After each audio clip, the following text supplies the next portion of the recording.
people are seeing empty storefronts. People are seeing more crime. 5 years ago, when my wife and I were looking for a place to buy our home, there were no foreclosed properties. Now if you go to foreclosures.com and you search San Francisco County, there's over 1,000 foreclosed properties in San Francisco. Imagine all the tax dollars that we're losing because of all those foreclosed properties. Imagine all the tax dollars that we're losing because people aren't traveling here because they don't have the money to come and enjoy the Golden Gate Bridge or to fall in love with Union Square or all the other sites, Coit Tower, that San Francisco provides.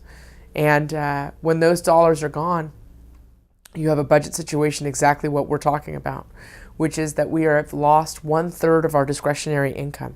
So our city budget is $1.6 billion, and we are projecting a $522 million deficit. So basically, if we are managing our household finances, it's 1/3 of our money that's gone. It's going to be an incredible budget year. You can really feel how intense it is on the street, hearing from people directly on this issue.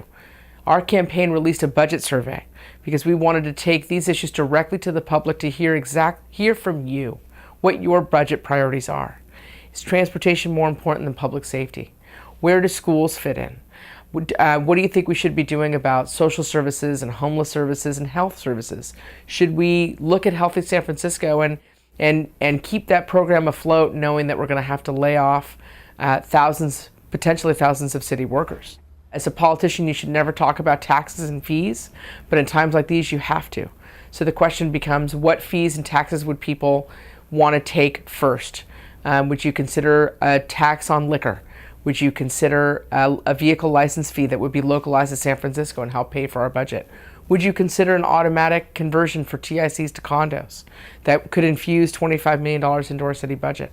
And so you've really got to be cognizant of those things and try to be able to do more with less, because that's what it's going to be about. It's going to be about government efficiency, government effectiveness, and making sure that every government public dollar is spent to the nines. Small businesses are such an important part of our community and the fabric of San Francisco. I mean, if you look at how many families enjoy Squat and Gobble on a Tuesday night, how many families enjoy Chenery Park and Glen Park on a Tuesday night, because those are restaurants that have kid-friendly nights.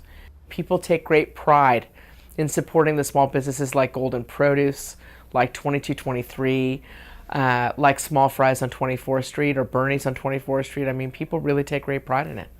You need to keep all the storefronts filled because it drives traffic, both for the other businesses around it and to keep San Francisco vibrant and frankly safe. Because the more people you have on the streets, the safer it is for everyone else who's on the street. All of us need to make sure that we are supporting small business every day.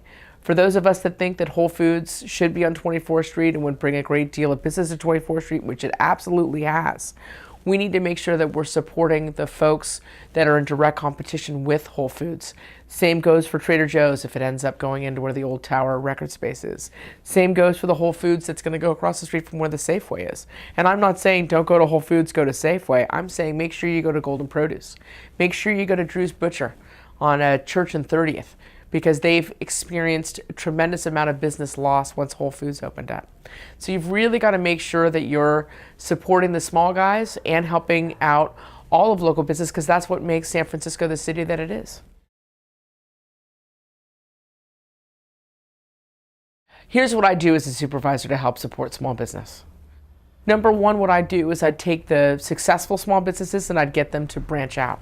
So I like to talk about Toast, which is one of my favorite restaurants at that Church and 30th Street. It also opened up on 24th Street. I get places like Ike's on 16th that has a line around the block all the time.